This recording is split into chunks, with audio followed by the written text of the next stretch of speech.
Hello friends, आप सभी का स्वागत है। आज हम डिस्कस करेंगे इनकम टैक्स की नई टैक्स रिजिम। तो क्या है डिफरेंसेस ओल्ड टैक्स रिजिम और न्यू टैक्स रिजिम में, और आप इसका बेनिफिट कैसे उठा पाएंगे। तो सबसे पहले जान लेते हैं कि ये कब से एप्लीकेबल होगा। तो ये होगा फाइनेंशियल ईयर 2020-21 से, मतलब इस साल से।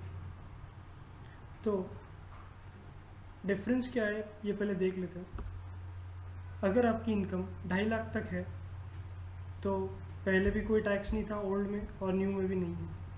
अगर आपकी इनकम 2.5 लाख से 5 लाख है तो 5% टैक्स देना होगा।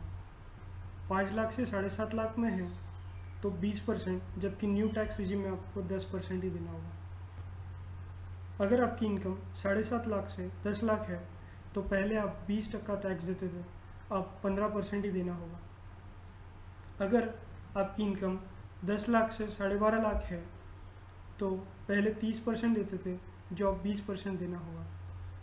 अगर आपकी इनकम 12.5 लाख से 15 लाख है तो पहले जब 30% देते थे, अब 25% देना होगा। अगर आप 15 लाख के ऊपर कमाते हैं तो दोनों स्कीम में आपको 30% टैक्स देना है। गवर्नमेंट ने ये जो नई स्कीम दी है इसमें काफ़ी अच्छे बेनिफिट्स दिए टैक्स रेट्स में, पर गवर्नमेंट ने कुछ ले भी लिया है। जैसे कुछ आप डिडक्शंस क्लेम करते थे जो अब नहीं मिलेंगे। तो ऐसे बहुत सारे डिडक्शंस हैं जो अब नहीं मिलेंगे, बट उसमें से कुछ इम्पोर्टेंट जो है वो हम अभी देखते हैं। कुछ इम्पोर्टेंट डिडक्शंस जो अब नहीं मिलेंगे, उसमें पहला है हाउस रेंट अलाउंस। काफ़ी लोग अपने घर से दूर रहकर रेंट पर रहकर जॉब करते हैं और हाउस रेंट अलाउंस क्लेम करते हैं, बट अब ये डिडक्शंस उन्हें नहीं मिलेगा। और भी अलाउंसेस जैसे children education allowance, hostel allowance, transport allowance, ये भी अब नहीं मिलेगा। ट्रांसपोर्ट अलाउंस दिव्यांग पर्सन को मिलता रहेगा। स्टैंडर्ड डिडक्शन जो 50,000 का है वो सभी क्लेम करते थे, बट अब वो नहीं मिलेगा। प्रोफेशन टैक्स, एंटरटेनमेंट अलाउंस, ये भी नहीं मिलेगा।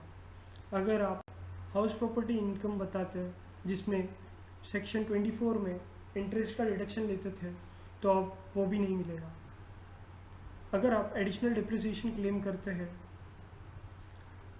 तो वो भी आपको नहीं मिलेगा। सबसे बड़ी बात, अगर आप चैप्टर 6A के डिडक्शंस क्लेम करते हैं जैसे section 80C LIC, ATD medical insurance और काफ़ी सारे, जो अब नहीं मिलेंगे। इस कोरोना काल में गवर्नमेंट ने ATG का बेनिफिट कंटिन्यू रखा है। अगर आप डोनेट करना चाहते हैं PM केयर फंड में, तो 30 जून तक आप PM केयर में डोनेट कर रिडक्शन ले सकते हैं। तो चलिए, हमने जान लिया कि क्या है ये नई टैक्स रिव्यू। तो देखते हैं पहला एग्जांपल, जिसमें मैंने अज्यूम किया है कि इनकम 15 लाख है और आप चैप्टर 6A में रिडक्शंस लेते थे पूरा 1.5 लाख का 80C में।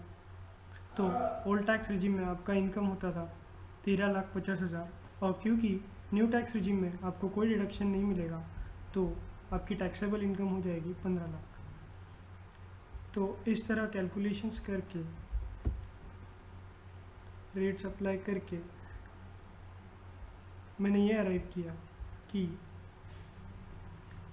ओल्ड टैक्स रिजिम में आप 31,200 का टैक्स एक्स्ट्रा भरेंगे, तो आपके लिए बेनिफिशियल होगा कि आप न्यू टैक्स रिजिम ले लें।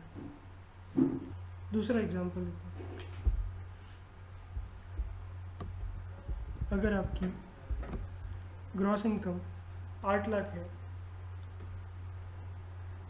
और आप 1.5 लाख का डिडक्शंस ले रहे हैं, तो ओल्ड टैक्स रिजिम में आपका इनकम हो गया 6.5 लाख और न्यू में 8 लाख। तो फिर कैलकुलेशंस करके ये पता चला कि न्यू टैक्स रिजिम में आप ज़्यादा टैक्स दे रहे हैं, तो बेहतर है कि आप ओल्ड टैक्स रिजिम में ही रहें। तीसरा एग्जांपल लेते हैं। तीसरे एग्जांपल में मैंने कुछ चेंजेस किए। मैंने ये तो अज्यूम नहीं किया कि आपने 1.5 लाख का इन्वेस्टमेंट किया है, बट नॉर्मल जो डिडक्शंस लेते हैं वो आपने लिए है। तो आपका 8 लाख का ग्रॉस इनकम है, आपने स्टैंडर्ड डिडक्शंस 50,000 का ले लिया और HRA 60,000 क्लेम किया। HRA कैसे कैलकुलेट करते हैं? तो वो लोअर ऑफ द 3 आपको मिलेगा। Actual HRA received 50% of basic plus DA if you are living in metro cities, or else 40%, or rent paid in excess of 10% of basic plus DA। तो इस तरह आपकी नेट इनकम आ गई 6,90,000, जबकि new इसमें कोई डिडक्शन नहीं मिलेगा तो 8 लाख। तो टैक्स कैलकुलेशन करने के बाद ये पता चला कि आप नए टैक्स रिजिम में 2,080 रुपये ज़्यादा पे कर रहे हैं। तो फ्रेंड्स, आपको डिसीजन लेना है, पहले कैलकुलेशंस करके देखने हैं और फिर डिसाइड करना है कि आपको न्यू टैक्स रिजिम लेना है या नहीं। अगर आप सैलरीड है तो आप हर साल ये डिसीजन ले सकते हैं कि आपको ओल्ड टैक्स रिजिम में भरना है या न्यू टैक्स रिजिम में। और अगर आप बिज़नेस करते हैं तो आपको एक ही मौका मिलेगा अगर आपको न्यू टैक्स रिजिम में आना है तो।